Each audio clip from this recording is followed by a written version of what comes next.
मनोज जरांगेंनी अंतरवाली सराटीमधलं आपलं उपोषण अखेर स्थगित केलेलं आहे। मराठा आरक्षणाबाबतच्या सगळे सोयरे आणि इतर मागण्या पूर्ण करण्यासाठी जरांगेंनी सरकारला 1 महिन्याचा अवधी दिलाय। राज्य सरकारतर्फे शंभूराज देसाई आणि संदीपान भुमरे यांच्या शिष्टमंडळानं दुपारी अंतरवाली सराटीत जाऊन मनोज जरांगेंची भेट घेतली। मराठा आरक्षणाबाबत सरकार सकारात्मक असल्याची ग्वाही त्यांनी जरांगेंना दिली। तसंच आरक्षणाची मागणी पूर्ण करण्याकरिता शंभूराज देसाई यांनी जरांगेंकडे 1 महिन्याचा अवधी मागून घेतला। यावर 1 महिन्याच्या आत कार्यवाही झाली नाही तर आपण काहीच ऐकणार नाही आणि विधानसभा निवडणुकीत उतरू असा इशारा जरांगेंनी दिला। तर उद्याच मंत्रालयात अधिकाऱ्यांची बैठक घेणार असल्याचं देसाईंनी सांगितलं।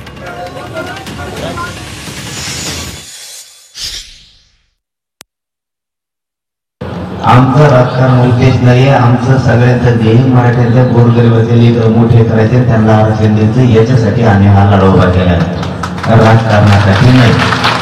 पण तुमच्या साक्षीनं आणि लोकांच्या साक्षीनं सांगतो, लोकांचा शब्द डावलून जर 1 महिन्याच्या आत जर आम्हाला नाही दिलं तर निवडणुकीत आम्ही उतरणार, मग तुम्हाला बोलू।